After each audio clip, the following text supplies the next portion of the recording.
welcome to Candyland Live. This morning we have the beautiful Gail May, a past personal trainer of mine, and much more.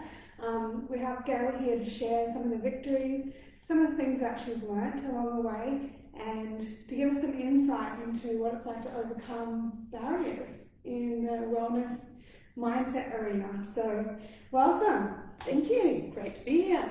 Yeah. You were telling me a little bit about what you were passionate about on the phone recently. Yes, so much. It doesn't work for me to tell you what I do. Yeah. Because, I do what I do, right? But I can tell you what I'm passionate about, and so much. Like, I'm so passionate about holding the space that people step into. Like, the space is a gym, right? There's no, it's just a plain ordinary old gym, but it's a space that people step into to plug in, reboot, power up, recharge, whatever they need in the moment. And along the way, they get to release some disempowering conversations that play out in their body, that hold injuries, that hold disabilities even. And that's what I'm passionate about, creating that space and being the space for people. I've been there personally myself, and it's a very beautiful space to be heard and listened to as well. It's a very validating space. You're not told that it's just a story, get over it, push through it, that old chestnut that you get at most gyms. How would you address things like that? Hell no. As soon as we start moving, we start to open up, we start to release those amazing feel-good hormones that you can't really get in a pill. People try, but they're available to you when you start moving your body. And because the powerhouse is the space that it is, you get to open up and you get to talk about what's important to you, and out of that we start to hear the disempowering conversations, the limiting words like, I can't, it's too hard, I've tried everything, it's not working, if they would behave themselves, my life would be better, if only this, my life would be that. All of that starts to come out into the surface, and it starts to show up. I get to see clearly why you're having problems with your shoulder. I get to see clearly why you're having problems with your knee, because you may have been to the physio to get it sorted, you might have been to see your chiro, you might have had all sorts of modalities, but nothing is shifting because it's all inside of those conversations that you're having that start to unfold when you start moving in the powerhouse. And you would have some really beautiful examples over the years. How long have you been doing it for now? I've been in the powerhouse for just over 5 years, but I've been training people with a qualification with a formal qualification, like a degree, for over 20 years now. So a lot of stuff. What's one of the most favourite examples you have of overcoming someone's disempowering mindset in the area of health and fitness or well-being? My very most favourite one? This is one out of the powerhouse, and where do I start? That's what before working. What was it like? So I'm sort of very aware of how much information to give away about, who I'm sharing about. And in this particular instance, I do have her permission to share her story. And also, there's a lot of triggers in the story, so I need to be responsible about that too. So, hear that, guys? Responsible about your privacy. What a brilliant thing to have. And it's tough, right? Because I get so excited about the people that I work with. I just want to tell the world about how awesome they are and the breakthroughs they've had. So my mouth can get away with me. This extraordinary human being experienced an emotional trauma, like something we'd never ever want to go through, about 11 years ago. And see, I'm moved by it now. I can hear it in my voice. Well, at least we know you're passionate about what you do. I can't even talk right now. Talk about all in. All in. so she was dealing with this stuff, and then when you've got this emotional trauma, you tend to spend a lot of time in your head, and it's not always a good space. But anyway, cut to the chase. She was walking down some steps in a very public place and slipped, missed a footing and slipped. And when she came to, her foot was pointing in the other direction. She had to have major surgery, pins, I know, right? Pins and plates. And, you know, she had the surgery, she had the physical therapy after that. Nobody actually addressed what was going on in her head. Yeah. And so you can imagine there'd be an element of post-traumatic stress come out of a situation like that. Definitely. And so went about her life and then had another major crash and ended up shattering her shoulder, needing pins and plates and therapy and that. So by the time she got to the powerhouse, she just had it that she was broken, and that she wasn't able to train because she had these major injuries, and you know, it just wasn't possible for her because she had this ankle that didn't work, that was plated, so she's limited what she could do. She was limited in the way that she could move her arm, all sorts of things going on. So she started training one-to-one with me. So I was seeing her 3 times a week initially. And one of the things that was a priority is to get her up and down off the floor, because she didn't have any confidence. Because most people get up off the floor using their legs and their arms, right? And she just had a dodgy one of each. She was very insecure about it. It's one of those things, unless you've had serious injuries, you just don't get it. But once you've had those injuries, I really, really relate to what you're saying right now.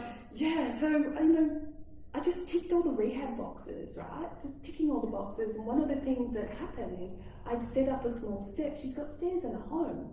And she was getting up one step at a time. So step, next one, step up, next one. So that, and then coming down the same way. And she worked from home. She had a home office, so her job was getting up and down the stairs. And the office was downstairs, life was upstairs. And so that needed to be addressed. So I put a step out. It's a normal aerobic step that you use, and got her to step up. One foot up, and then use her strength, use her control, concentration to push herself up, then lower herself down. Did great with the good leg, and then it came time for the dodgy leg, the ankle that had been traumatized, and she put that up, and she just burst into tears. She couldn't move, literally couldn't move. So this was something that really needed to be dealt with in the moment, right? So I didn't actually go push through it. I actually walked her away. I took her away from the step. We walked down the other end of the gym. We had a conversation, and then I walked her back. A little bit like putting a racehorse in the starting barriers. It was literally, and we joked about that too. So we lightened up the situation, and then we came back to it. We had another false start, so we did it again. Then we came back to it and had another false start. And we did it a couple more times. And then she did it, which made her cry more, right? So she moved through all these spaces. And then once we built that strength up and we balanced her legs out, we built up her confidence. And all the time we're doing this, we're building up her confidence in her shoulders and building up her back strength. And you know, when you're feeling down and lousy, your posture tends to be all closed up. So your muscles tighten, muscles at the front tighten, muscles at the back get very stretched and weakened. So this becomes a permanent posture. So we addressed all of those, and her posture came back, everything opened up for her. So she literally went in a period of, I think, it was less than 6 months, between 4 and 6 months, to jumping on a small plyo box. And she led the way. There was a bunch of ladies she was training with, and they were looking at it going, oh, it was like 30 centimetres high, and they're going, I don't think I can do that. And this extraordinary woman marched up to it, had a couple of balks at it, and then just launched herself in the air and onto it, right? And so, and all the other women are going, oh my God, if she can do it, I can do it.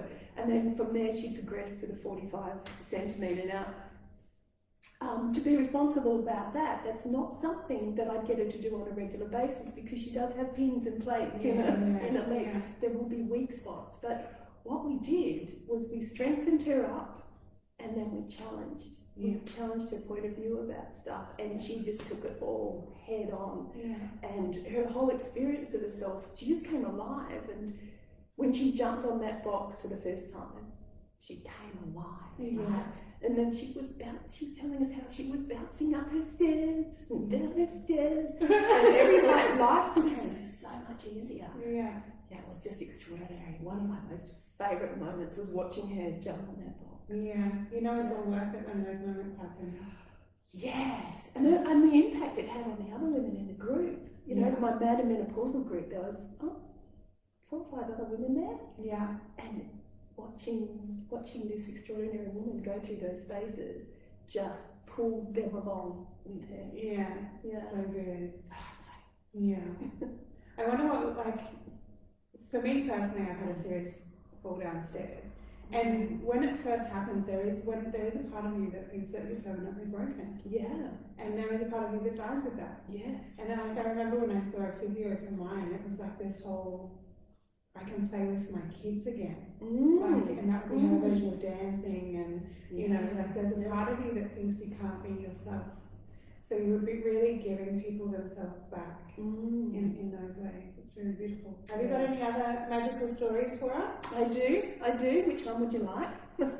Where to start?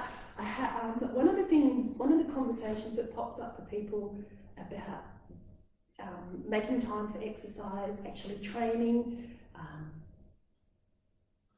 just doing anything around exercise, is that it's too hard. Oh yeah, that's a popular one. Yeah. So I have another amazing human being. I've had these moments, just they're so moving, and these breakthroughs are so moving because I'm impacted again. Yeah, good. Just remembering it. Just so you don't see them all so closely bunched together. They happen, and then you get over it, and then they happen. Yeah.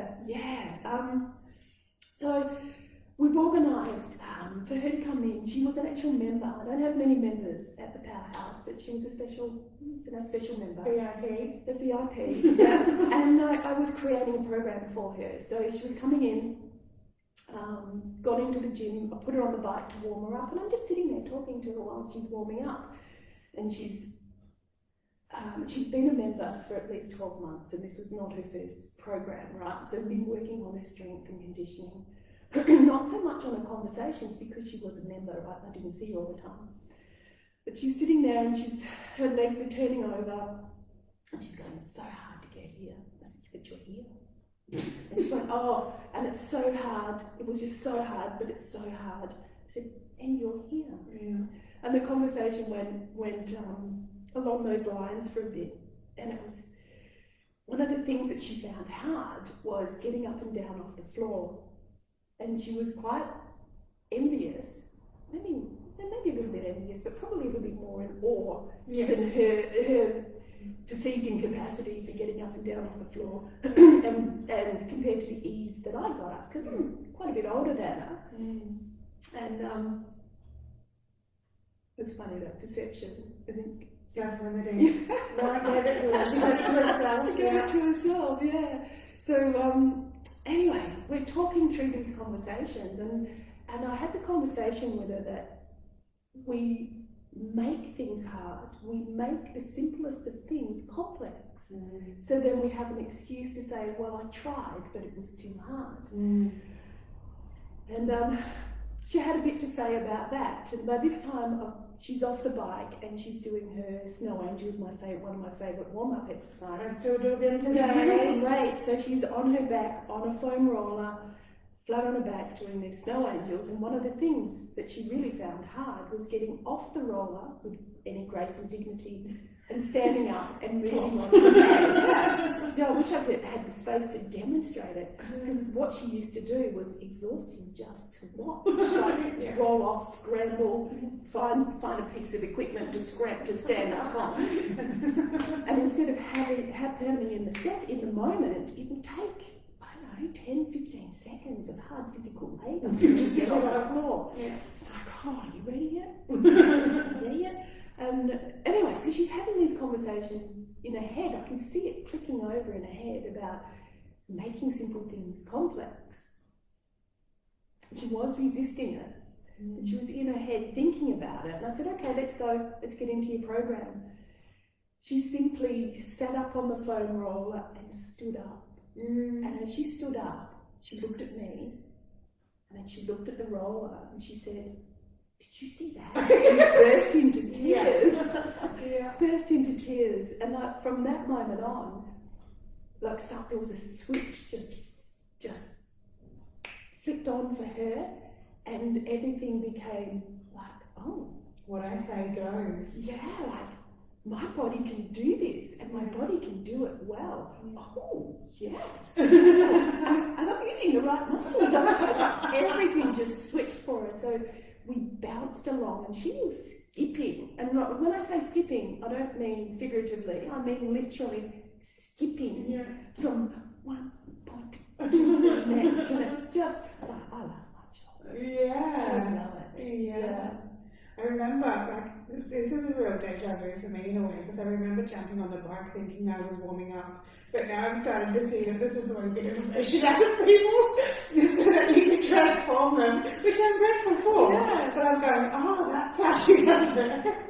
And like the foam roller, and I remember when I first started going and nothing was working in my body, and then walking out of there feeling like you instilled in me that I've always, strength was always a concept for me until I had, after working with you, I think it was 6 to 9 months or something like that, it was a total embodiment. Yeah. It was this is who I am, I can do anything. Yeah.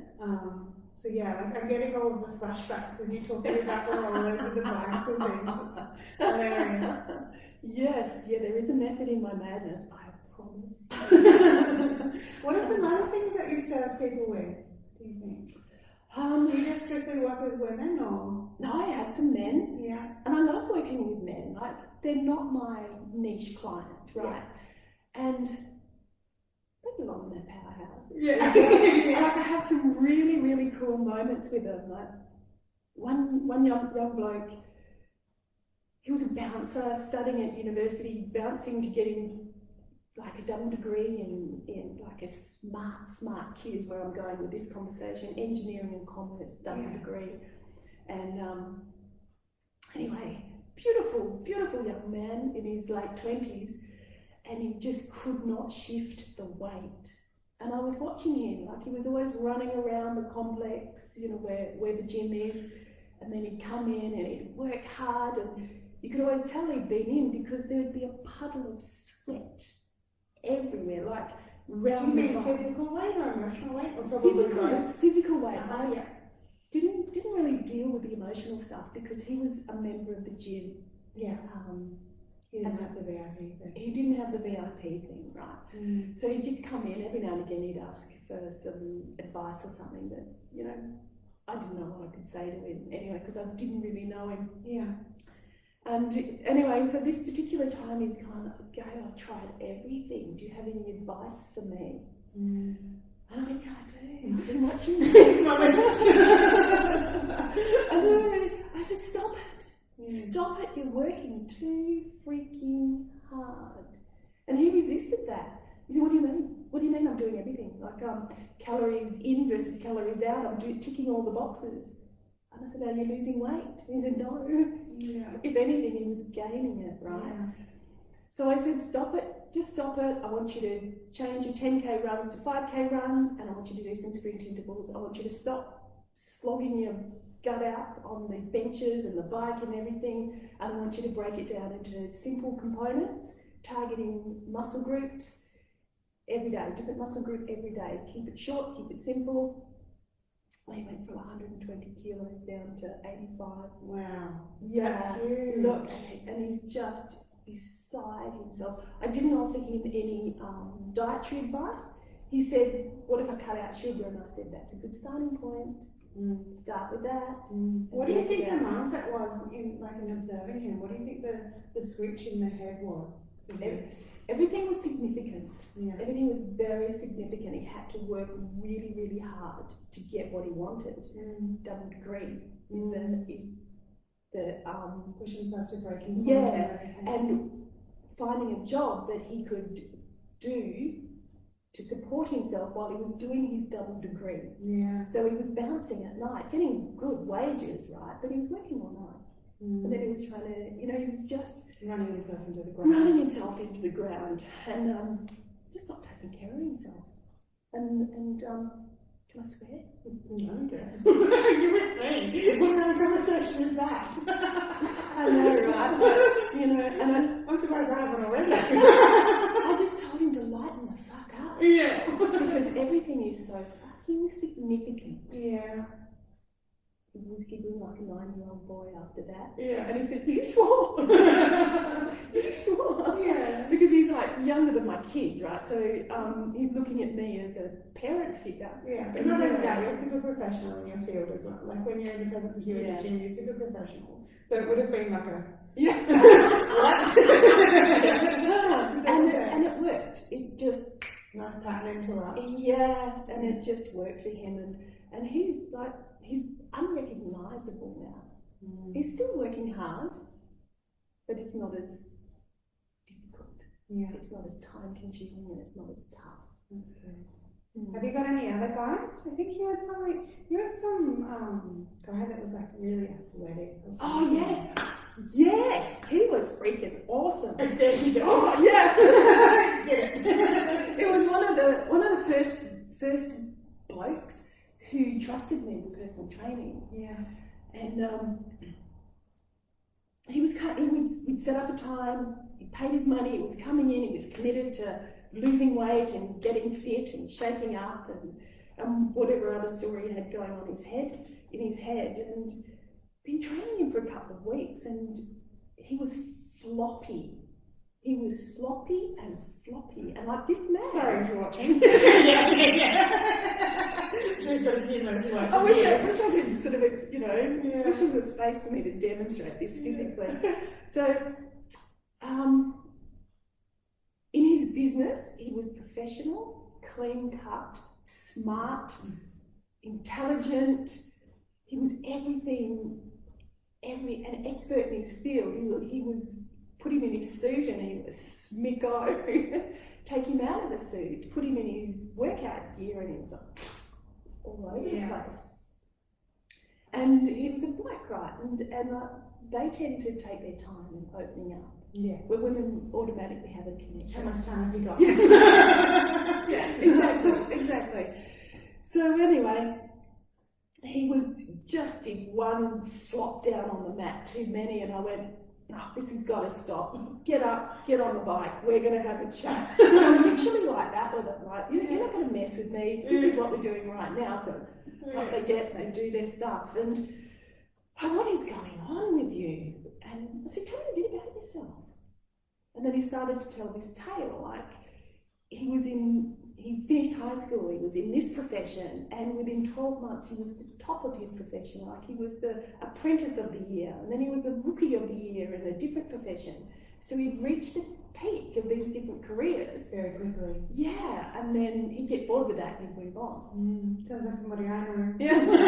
Yeah. And I said, oh. And then he said, then the gold came out of his mouth. Because I did say to him, I said, you're like an elite athlete, aren't you? I did say that to him. And he went, wow. When I was 18, I won the open water. I'm the national, it was an 8-kilometre open water swim.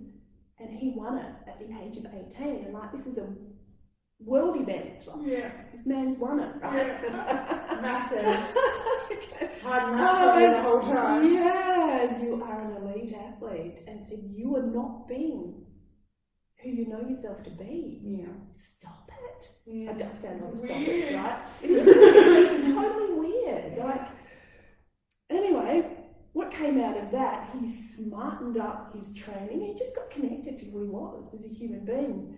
And he smartened up his training. His industry was very slow at that point in time, and there was not a lot, I'm probably giving away by saying this, but he wasn't getting a lot of sales, and it was typical across the whole industry. It had just about come to a dead stop, and he's marched in a week or so later, and he's like 20 minutes late, and he said, I'm sorry I'm late. I had 5 things on the table, like 2 sales and 3 offers, and you know, I'm busy, like I'm back. I'm back, yeah. He lost, over 8 weeks, he lost 10 kilos. Yeah. He just got his mojo back. And Reminded him of who he is. yes, Yeah. this elite athlete. Yeah. Let's be that. Do you just work with individuals, or do you work with couples as well? Oh, I love my couples. Yeah. You got some shares for your couples? Yeah, I do. One is there's two. One is quite funny, right? This couple, she's organised the personal training with me, and they came in a couple of times a week, and they were training together. They've been with me for about 4 weeks, and over the period of time, I noticed how they were with each other. You know, they were young children together, and that they were being a certain way, and at one time I had to separate them like naughty children. I said, you're going to go over there, you're going to sit on the bike while I do this, and you can come back when I'm ready. So off they went. Like, I'm talking about a big broken platter, right? The tail between his legs. I kind of had some conversations, not so much dealing with what I noticed, but I had the kind of conversations that had them look at each other and see each other for who they were, and to remind each other of the person that they fell in love with. They are freaking awesome, they are. So powerful. Well, the next time they came in, they must have come straight out of the bedroom. How they were with each other, I'm like, I don't think I can be in the same room with you. It's polite. They were playful, they were touching, they were laughing and giggling, and like, wow. Yeah. Yeah, it is totally the law of manifestation. Whatever you focus on, you manifest. Yeah. And it just takes that little switch over into focusing on the beautiful things about each other. They got to see each other's strength and power, and simply in the way they were moving. Yeah. Like, she could kick his ass. And then, things you'd expect him to be better at, he was, right? Yeah. But there's elements like, wow. Yeah. And probably the most memorable is, and a couple who'd been on IVF for a couple of years, and they had stopped, and I was training him for a period of time, and then they gave up on IVF. So many miscarriages, it was not working, it was expensive, it was emotionally draining. And so when they made that active decision, they chose to train as a couple. And I said, what would work to start with was, because I got to know him really well, is that you train as a couple 1 session, I'll train with her 1 session, and I'll train with him 1 session. Yeah. So, because stuff comes up in the space, and pretty much how I do therapy. I can deal with it in the instant. I can shift their conversation in an instant, right? When I get to know them. So, I trained with this gorgeous woman a couple of times, and she was just, I'm going to say it, everything that came out of her mouth was bitter and resentful and cynical and heavy. And we were talking about the miscarriages and what it meant to her, and family, how family were interacting with them, and how she felt with that family, and all of it was coming up. And it was very emotional for her, but we just continued through. Like, it didn't stop her doing the workout. Like, I have, because it's my gym, the powerhouse is my space, I have the capacity to lock the door on people. Yeah. So nobody can come in. Yeah. It's our space, it's her space. In this moment, the space is just for her. And so these words are coming out of her mouth, and I asked for permission to contribute something first, because what I was about to say was pretty, you know, Dangerous territory. you know, it's one of those conversations that could go terribly wrong. So I asked permission, and I said to her, you know what? When kangaroos are under duress, they will not breed. They'll have an embryo, but the embryo will not develop. Yeah. Until, you know, life gets good, and the duress could be drought, it could be not having a space, their own space anymore, too much population, too much traffic, too many people. Yeah. Abundance is required. Yeah, so they need their own space. And I said, while you're having these conversations and these thoughts in your head, you're putting your body under duress. And no baby is going to stick in that situation. Such a beautiful metaphor. Yeah, well, she cried, and she cried, and she cried a bit more. But she was like, the tears were becoming lighter, and she was getting lighter and lighter in the conversation. And we trained a couple more times, just the two of us. So we're talking about a space of 3 or 4 weeks at this stage, and she said, Gail, I'm pregnant. Yeah. And she's like, we're not on IVF, we haven't done it for ages. This is our baby, right? Power of the mind. Not taking anything away. Not taking anything away from what she's accomplished. I'm like, that is so cool. So she trained a couple of times, and then she kept going back. She had some spotting, went back to the doctor. The doctor said, stop training. She said, Gail, I've got to stop training. I said, that's fair enough. That's fair enough. Her baby's 8 weeks old. Wow.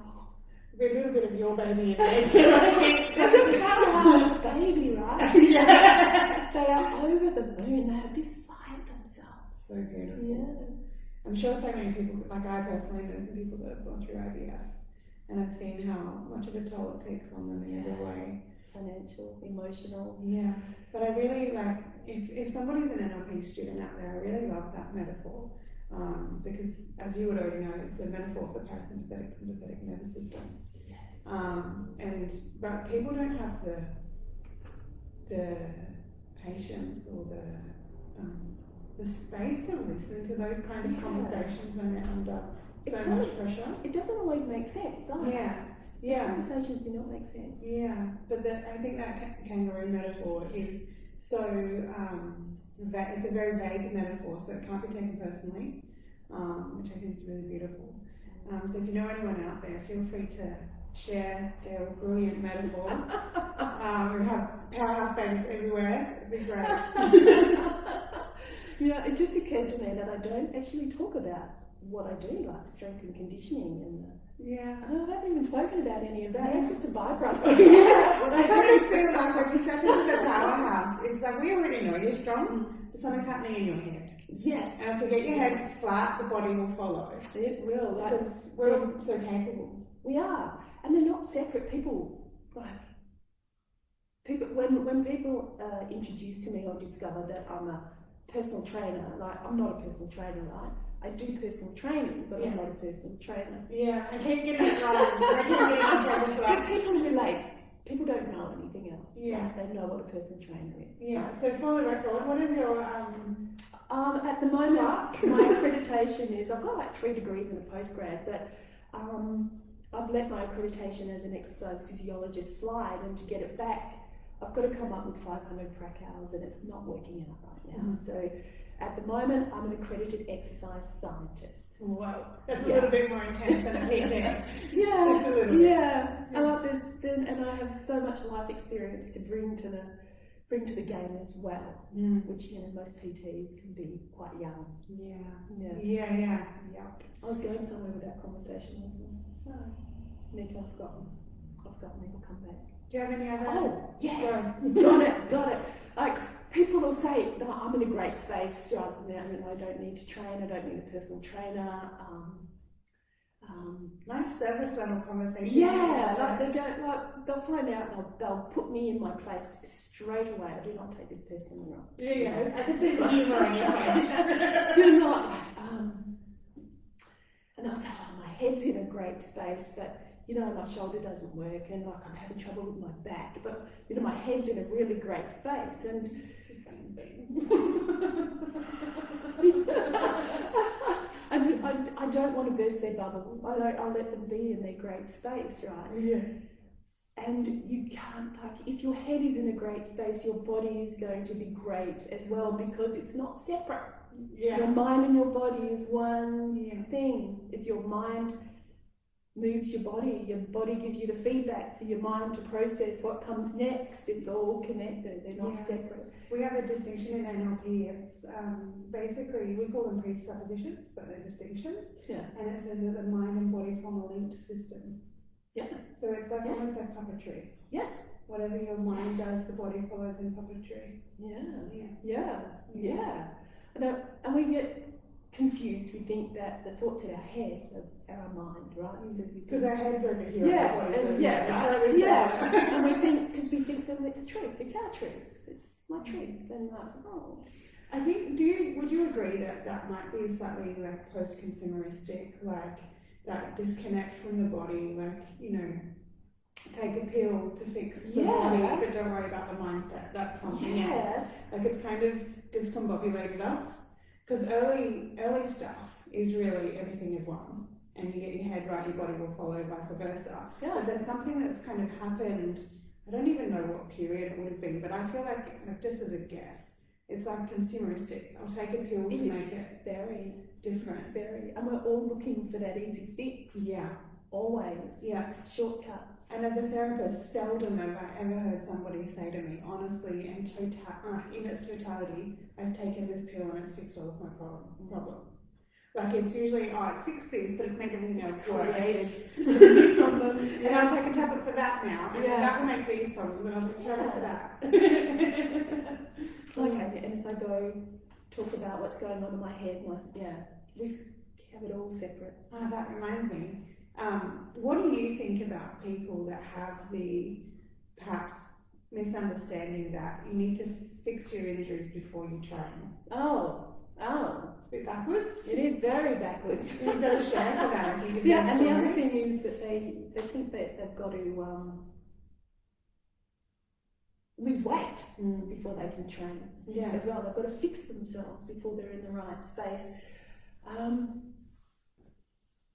think I shared that story about earlier on, right?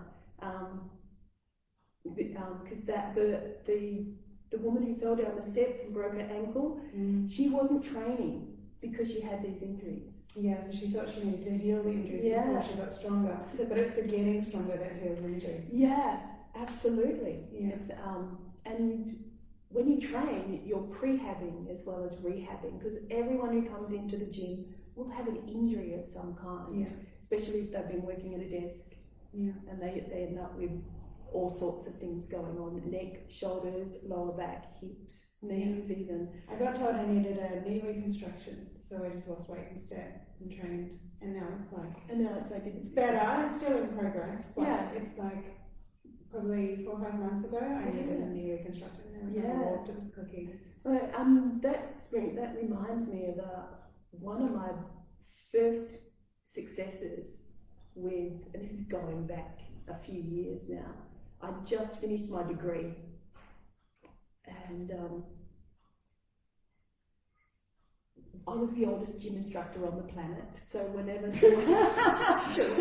someone came through the gym and they were of a certain age, or if they had a significant injury, people would just send them automatically to me. Like, I'm going to hook you up with Gail, she'll get you sorted, right? Yeah. So my heart was breaking for her. She was in her early 50s, and she walked towards me. Her right leg was leaning up against her left knee, and she was trying to walk without putting any weight on her right leg. So she was all bent over, twisted, very uncomfortable, and in a lot of pain. And the story behind that was 6 months before hobbling into the gym, she'd had a total knee replacement, whole thing had gone. She had the psoriatic arthritis, where it was literally eating her bones away. So they had told her that to get fit and strong, because they were going to take her left knee. And they'd given her 6 months. They'd given her 12 months from first surgery to second surgery. Now they do it together. Just make sure you're completely useless for a little while. Yeah. Does that help? It does, actually. I just can't imagine, Yeah. So she'd been working with a physiotherapist for 6 months, and all that was happening was her body was collapsing in on itself. They weren't addressing what there was to address. So here's me fresh out of uni with a fresh qualification, right? And let me at it. So I ticked all the boxes. I knew stuff about knees. It was all part of my degree. So there were rehab boxes to tick. So went through all those boxes, ticked them all, and she was getting fitter and she was getting stronger and she was loving her, because she was starting to walk upright and still limping, and still one side much less developed than the other. Still a lot of stuff to be addressed. I ticked all the boxes, and her surgeon she was having regular checkups with a GP and a surgeon to make sure everything was on track, and they were giving her the thumbs up. And I ticked all those boxes and I'm going, okay, what am I going to do? So I sat her down and we had a coffee, and I said, how do you feel about doing a bodybuilding program? I had never done a bodybuilding program with someone, right? Yeah. And her eyes lit up. Now, to give you some idea, I wasn't going into this completely blind. She had a history of athleticism. She was born on the back of a horse, right? And she loved training with the big boys, like the military, like she was from the defence force. I won't say much to her. She wasn't, but she worked around them. So she would train with them. She'd go into the gym and she'd train with all these big boys. So she had that background, right? Yeah. And but obviously very depleted from leading up to the surgery, from the surgery, and how it was managed after the surgery. And her eyes lit up, and I went, my promise to you is I will watch you white like a hawk. The moment you look to me like you're going to falter, whether you feel like it or not, we're stopping. I was pretty anxious going into this. She was like, bring it on. What are we doing? Well, she took to it like a duck to water, and I would just make up shit as I was going along. I was going, like this, if this goes like that, and that goes like that, if I do this, if I get her to do this, then this should happen. Yeah. Sure enough it did, because I had the degree, the biomechanics. It was all there, I had the information there. And it would have been so fresh in your mind too. Yeah. Like if you had done it 10, 20 years earlier, like it would be like, I remember back in 1985, we did something like this. Yeah. So it was just extraordinary. So she's attended her final meeting with the surgeon to prep her for surgery, and he went, you don't need this. Sent her on her way. Amazing. Sent her on her way. So I don't know, I haven't been in contact with her for about 10 years. Yeah, 8 to 10 years. Yeah. But the last time I spoke to her, she still had all her bits apart from her right knee, right? Yeah. So all we did was just build up the strength. Balanced all the muscles out, got her glutes firing, just built it all up to balance the joints. Yeah. And she just held it all together. So she was running on the treadmill, but she really shouldn't. It's one of those things like you wouldn't do it on a regular basis, but just do it because you can, to show yourself exactly how far you've come. That was a big. When I left the gym, her and her husband bought me a diamond ring. Oh wow! These are forever. yeah. She said she stood up in front of everybody, because I had a big going away party for me. It was so beautiful. She stood up in front of everyone and presented it to me, and something about, I can't even remember what it was about. It was like pretending not to cry. Well, it's something about like a circle of friendship and love and commitment. And, Amazing. Yeah. It was. Must be really emotionally rewarding to see this little trail of all the lives that you've touched along the way. Yeah. Like that's not just a gym. It's not just a gym. It's the powerhouse. It's the powerhouse. Where can people find you if they're looking for you? Have you got a website? Oh no, I've got a Facebook page. I don't have a website. Mm-hmm. I may. People don't use websites. Well, no, it's not high on my list of priorities. No. Now the powerhouse is a very private space, so if you want to come in, you're going to have to make an appointment, and I'm going to have to meet you on the street and invite you in there. So it sounds like a Tinder date. It does. Like, it's literally invitation only. You can't see it from the street. It's not visible. There's no signage to say that it's there. It's by application. Yeah, you have to be invited. Yeah, and not everybody passes. Yeah. Not everybody's suited for the power. And that's what makes it such a safe space. Yes. Because you have the quality control and the people that are attending. Yes. You can really protect the space and have only the good people come in that are ready to transform themselves. Yeah. And the ones that align with your vision. Yeah. Or have a vision for themselves. Yeah. That is your vision. Yeah. That is my vision, right? Yeah. That is it. Because not everybody, people will come in, but not everybody stays. Yeah. And they get what they need, and then they go. And I kind of let them. I know that they've done what there is to do. They've tried out the space. They've got what they've got. Yeah. But most of my people come and they don't leave. Yeah. I don't really want them to leave. I'm just so, like, it's crazy, but I'm so in love with them. So if people were trying to find you, they would hit you up on the Facebook page, message you directly, probably get your number from there. Or whatever. Yeah. I'll send them a link and they can book. And if for whatever reason, guys, you can't find Gail online, just ask me and I'll pop you in a shared message and I'll hand you over. Gail certainly looked after me and my mindset. Before going to the powerhouse, I had never stepped foot in a gym before, except for to play like indoor soccer or something like that. Yeah. But I'd never, I was too worried about pretty much young dudes with their six packs going, what is she doing here? Although that might not ever really happen in the real world. That was like my limiting belief, my fear. Yeah. And I remember you inviting me in on a day when no one else was there, just so I could not feel like the new guy and all that sort of stuff. And by the time I left, it was a non-event that I was going to the gym. It wasn't an issue. You were training with me. Remember that Pracky? That beautiful Pracky? You were training with me. Yeah. I just got how I said that. You were training with me. Yeah.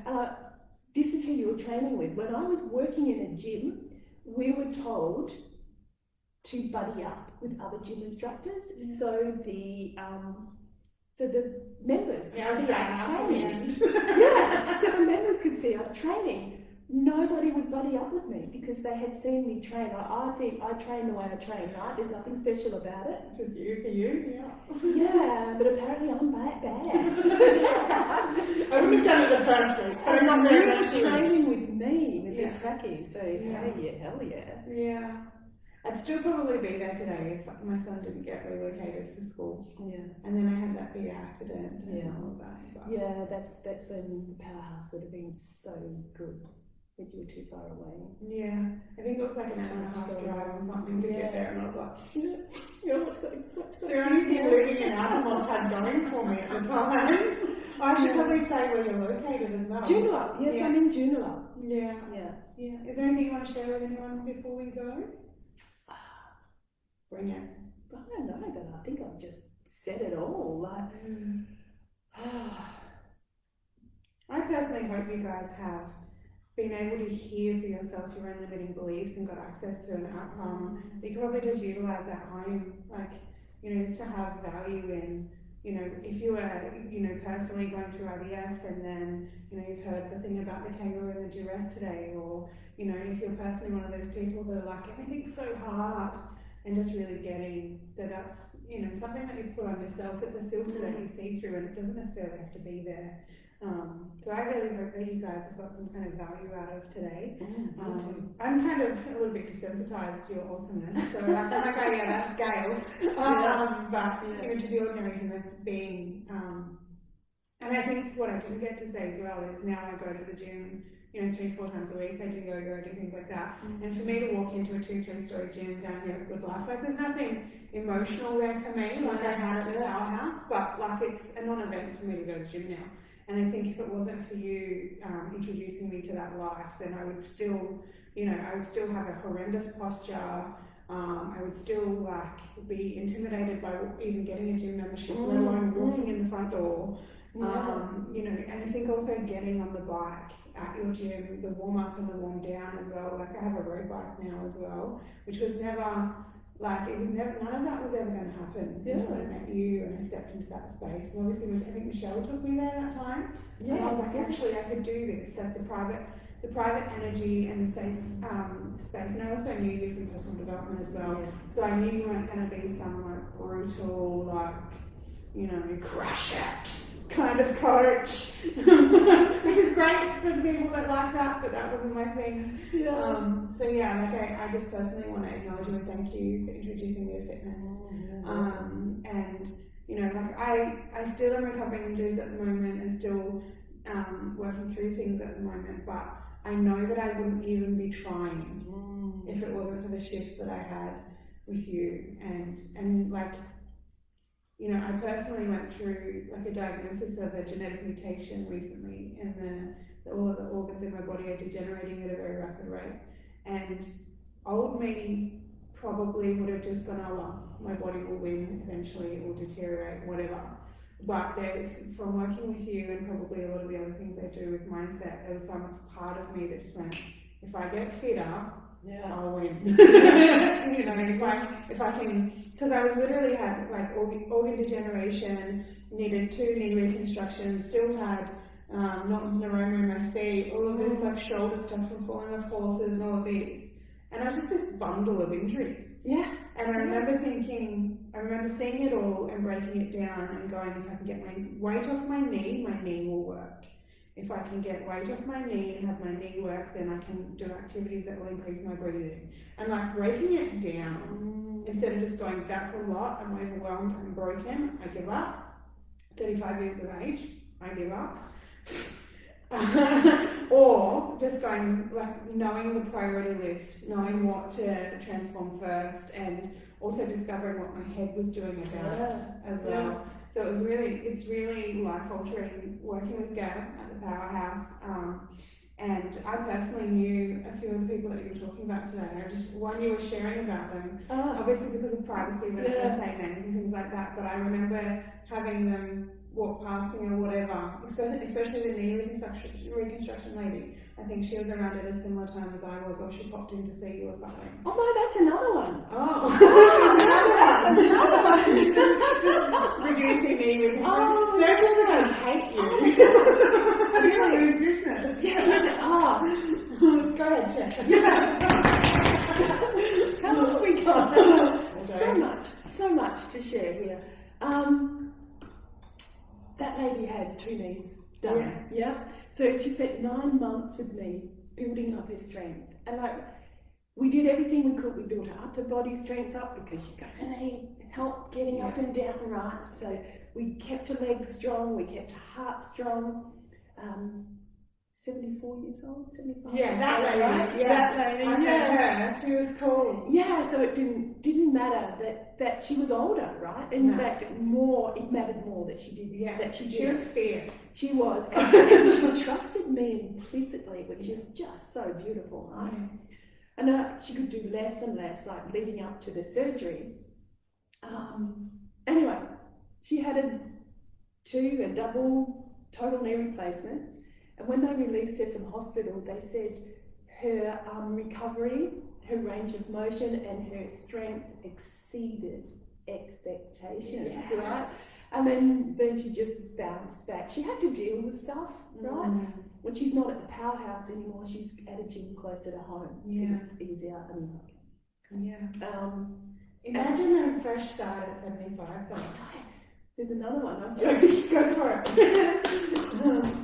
77. This one's 77, and she came to me about 10 weeks ago with a friend of a friend. Yeah. And the friend, she had just retired. She had a history of bodybuilding and, you know, figure sculpting and Tai Chi and all sorts of stuff. So she didn't actually need my help. She just wanted a space to train in. And she brought along her friend who was at that stage 9 or 10 months post total knee replacement.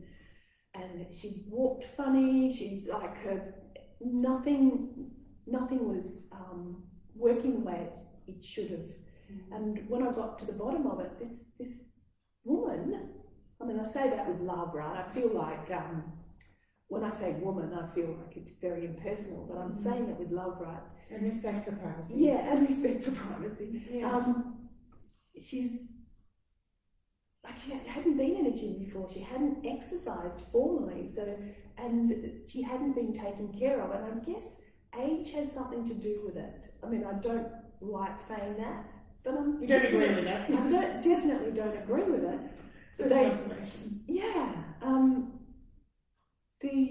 The physical therapy that happens after, and the care and the attention to detail is missing. Yeah. And especially with this person, she would have needed extra because she doesn't have a history of exercise. Yeah. So she was hilarious to work with. But we got her going. We got her knee going. We got it warmed up. She'd sit on the bike. It'd be until it warmed up, and then she'd be. I couldn't do any of the tests that I normally do, the baseline tests. All we could do was a wall sit, get her to measure how long she could sit on the wall for. 14 seconds. But then that's all we could do. I couldn't get her on the floor, couldn't get her to do anything, right? And 10 weeks into it, she's moving more weight, she's lifting more weight, she's pulling more weight than her friend was, because her friend was just left to her own devices, right? I was creating the program, but she was choosing her own weights. Yeah. And I would choose the weight for the older one. So she was lifting and moving heavier. She was stepping up, like I gradually increased the step. So she was stepping up, would have been over 12 inches, and I was getting her to step up at different angles and step down from different angles. And she, the whole time, she'd be saying, oh, you know, this knee, it's a bugger. If it wasn't for this knee, I'd be doing all sorts of things. And then, and the next second, she would be cocking her leg over a bench so that she could set herself up to do an activity. And not even realise.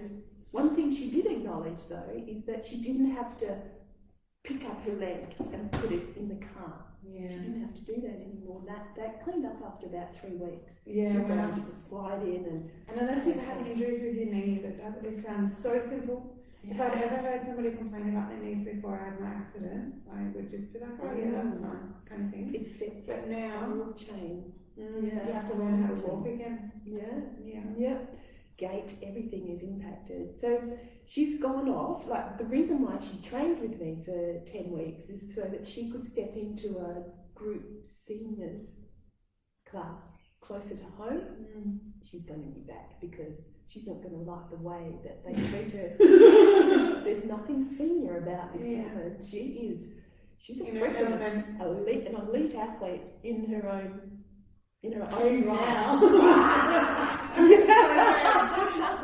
And she bought me chocolate when she said goodbye.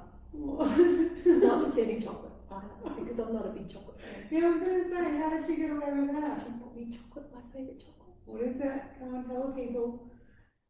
We might end up putting away from me. I love the Whittaker's coconut chocolate. I also love the Whittaker's golden almond one and the peanut one. Anything Whittaker's is just better. The best. That's the weak spot in Gail's land. Yeah, and a beautiful note to say that she didn't expect to like exercise, but she did, and it was due to my personality. Yeah, good. Well, we are like pretty much in a mental health epidemic. And injury is like one of the things that makes us emotionally heavy.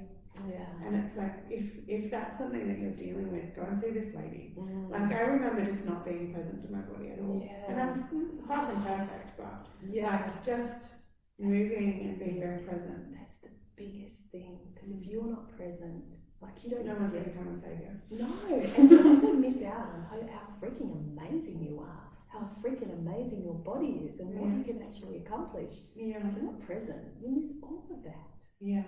Just imagine having that in your life, the Mm. strength and the power to do whatever you choose to do. Yeah. It's scary for some people, I can imagine. Not in the powerhouse, it's not funny. That just reminded me of another client. Yeah. I'm part of a networking group, right? And we have one-to-ones so that we get to know each other and we can refer each other's business. Mm. And you know, this particular individual, I said, well, you're going to have to come into the powerhouse because I can't talk about what I do. Mm-hmm. And people have an idea of what the powerhouse is, and it's nowhere near. Mm. They walk in the door and they go, oh wow, I didn't expect this. And what therefore you're thinking? Oh, some bands and a fitball? No. No. It's a proper It's a setup. strength and conditioning gym. Right? Yeah. It's a proper setup. Yeah. It's pretty. Anyway, a couple of emails backwards and forwards, and I pretty much threatened this woman. To her credit, like, she came in, she was awesome, right? She's come in, she's looked around the gym and she's gone, oh, this is not what I expected. And then I give them an assessment because I can't talk about it, but I can show you what I do. Yeah. And I went, this, and this. And she's gone, it's my job, right? So I walked around, I took her around, we did some exercises, and then when we'd finished, I did say to her, I said, there's something going on with you, I cannot put my finger on it, but it's having a massive impact on your experience right now. And I knew she knew, from the moment she looked at, like, the look on her face, I knew she knew what I was talking about. She sat down, was literally like that, and she said, life is shit. Yeah. And we're talking about a high power, incredible entrepreneur, right? Mm. We're talking about someone like, you would look at her and you go, oh wow, you're freaking awesome, can I clean your shoes or something? that kind of human being. Yeah. And she's just collapsed in this chair, and she said, what do you, because I was clear she was not going to do any work with me because she was working with a physio and a personal trainer. So I think up to 3 sessions a week, and had been for the last 7 months, to resolve some injuries that she had going on that I had identified and more in, a few seconds. No. Yeah. Yeah. And let's cut that short story. Like, I didn't need to, because she's done NLP. I think she's done some personal development, and she's been through some spaces, and I didn't have to have the kind of conversations like, do you mind if I contribute something? Yeah. I could say, yeah, fuck that. Yeah. and going, cancel that. Sure. I could be straight, and I hardly had to do it because she'd catch herself in her conversations. It took me 4 weeks. No, it didn't take me 4 weeks. It took her 4 weeks to get in touch with her glutes and get her shoulders back and down, get rid of all the pain that had been hanging around for months and months and months, even with treatment. Because all that was going on for her was this life is shit. Yeah. Disappeared like, no. She's extraordinary. Yeah, I literally, when I do therapy with people, sometimes they leave and they're like, I feel taller. Yeah, literally taller. Yeah. They are. Yeah. Yeah, I think it's like 4 or 5 centimeters sometimes. Like it's this to this. Yeah, they can. Their hips can collapse forward. They become a C shape rather than an I shape. Yeah. So you can imagine, like, C's this big, lengthen it out. Yeah. And there's a big different. Capital I. Capital I. Yeah. That's a joy to behold. Yeah. Awesome. Is there anything else that you want to share? Oh, look, we could probably sit here all day. Yeah. And so much. I have so much. Like, don't ask me what I do. Yeah, so if you want to find Gail, feel free to message her directly or get in touch with me. I can hand you over, and it's been an absolute pleasure having you today. Love talking about myself. Well, it is. Well, it's actually I'm talking about myself, am I? Yeah, it's actually really beautiful, like to see you being moved by what it is you do for people. Because I think if somebody made me sit down and go, here's a list of what you did for these people, I'd probably be like crying and tissues and all of that. So it's really, really nice to experience that for yourself. It is, and it's such a natural. It's such a natural. I want to say phenomenon. I said it. I said it. I'm going to try it again. For the powerhouse, it's what occurs naturally. It's very organic. Yeah, you do have a very natural listening for people. It doesn't seem to be something that you struggle with. You just kind of go, there's the issue there. Yeah. And I remember clearly the day you were like, "Oh, you're bent," and I was like, "What?" And you were like, "Yeah," and like bent. And I was like, I look at me every day and I haven't noticed this. You look at me for a nanosecond and you're like, "You're bent." Which doesn't seem like a big deal, but like in the world of I'm always sore, it makes sense. Like I was always down on one side, and then the compensation, all of that. So yeah, your body speaks louder to me than anything. Yeah, and I don't know, it's intuition or whatever, just experience, educated intuition, both. Yeah. Yeah. Awesome. It's been a pleasure having you. Thanks for coming along. Thank you. Bye guys. Bye.